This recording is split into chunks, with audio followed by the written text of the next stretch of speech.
আজকে আমার হাতের এগ কারি রেসিপি তোমাদের সাথে শেয়ার করার জন্য চলে আসলাম নতুন একটি ভিডিও নিয়ে। নমস্কার বন্ধুরা, বেঙ্গলি রান্নাঘরে সকলকে স্বাগত জানাই। বড়দের প্রণাম আর ছোটদের ভালোবাসা জানিয়ে আজকের একটি নতুন রেসিপি তোমাদের সাথে শেয়ার করব। আজ আমি বানাচ্ছি এগ কারি করে নিয়েছি। এইদিকে ডিমগুলো সেদ্ধ করে আমি খোসা ছাড়িয়ে রেখেছি। এরপরে আমি এর মধ্যে দিয়ে দিচ্ছি হলুদ গুঁড়ো, একটু পরিমাণে লবণ দিয়ে আমি এটাকে ভালো করে একটু মাখিয়ে নিচ্ছি। আর আমি আলুটাও সেদ্ধ করে নিয়েছি, খোসা ছাড়িয়ে রেখেছি। কড়াইটা গরম হয়ে আসলে তেলটা গরম হলে আমি একে একে ডিমগুলো দিয়ে দিয়েছি। ডিমগুলো হালকা হালকা একটু চিড়ে নিয়েছি যাতে তেলের মধ্যে না ছিটে। ডিমটাকে একটু লাল লাল করে ভেজে নিই। আর আমি এই এগ কারিটা সর্ষের তেলে করছি না, তোমরা চাইলে সর্ষের তেলেও করতে পারো। আমার ডিমগুলো ভাজা হয়ে গেছে। এবার আমি সেই একই তেলের মধ্যে আমি একে একে আলুগুলোকে দিয়ে দিচ্ছি, একদম লাল করে ভেজে নেওয়ার জন্য। যেহেতু আমি আলুগুলো 50% সেদ্ধ করেই রেখেছিলাম, সেক্ষেত্রে আমার বেশিক্ষণ সময় লাগবে না এখানে ভাজার জন্য। আমরা যেভাবে মাংসের আলু ভাজি সেটা কাঁচা থাকে, এটা একটু 50% সেদ্ধ করা আছে। সেই একই প্রসেসে আমি রান্নাটা করব। একটু সময় নিয়ে ভেজে নিচ্ছি। আলুগুলো হালকা হালকা ভাজাও হয়ে গেছে। এবার আমি আলুগুলোকে তুলে নিয়েছি। আমার ডিমটাও ভাজা হয়ে গেছে।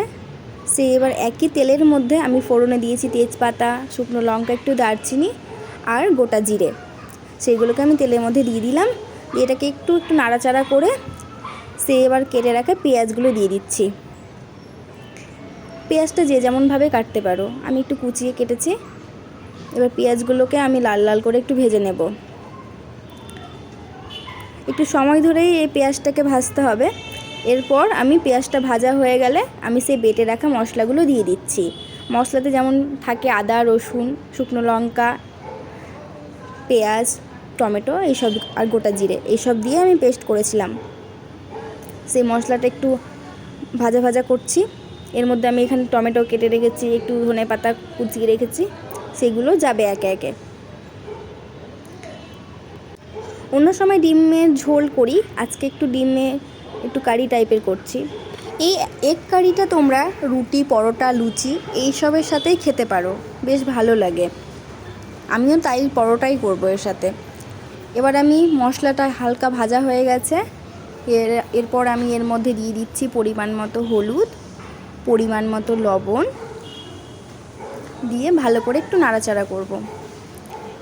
এই সময় মশলাটা আমাকে ভালোভাবে কষাতে হবে, একটু পরিমাণে জল দিয়েও কষাতে হবে। মশলাটা ততক্ষণ পর্যন্ত কষাতে হবে যতক্ষণ পর্যন্ত মশলার কাঁচা গন্ধটা চলে যাচ্ছে। এবার আমি মশলা কষাতে কষাতে আমি এর মধ্যে দিয়ে দিচ্ছি কেটে রাখা টমেটোটা। আমি পেস্টেও কিছুটা দিয়েছিলাম আর কিছুটা আমি রেখেছিলাম এই সময় দেওয়ার জন্য।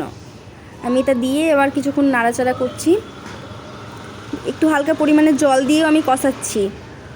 মশলাটা কষানোর সময় খেয়াল রাখতে হবে যেন নিচে লেগে না যায়, সেই জন্য আমি গ্যাসের ফ্লেমটা একদম লো টু মিডিয়াম করেই কষাচ্ছি।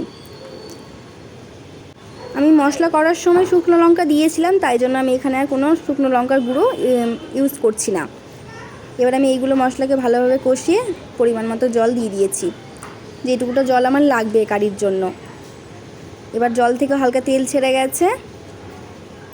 এবার এই পরিমাণে এসে আমি এবার এর মধ্যে আমি আলুগুলো অ্যাড করব।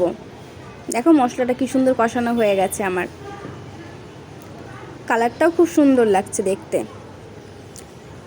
দেখে মনে হচ্ছে না আমি মাংস রান্না করছি? হ্যাঁ, ডিম কারিটাও আমি সেই একই প্রসেসেই করেছি।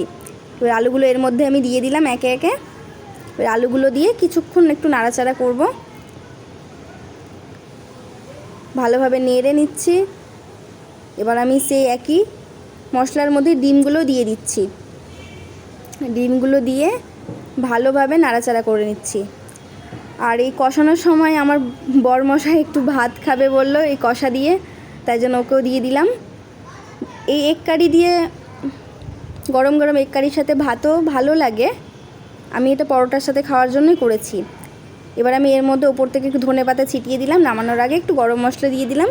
আমার এগ কারি রেডি। আর এদিকে স্ট্রবেরি নিয়ে এসেছিলো, সেগুলো বিকেলে মাখা করেছিলাম।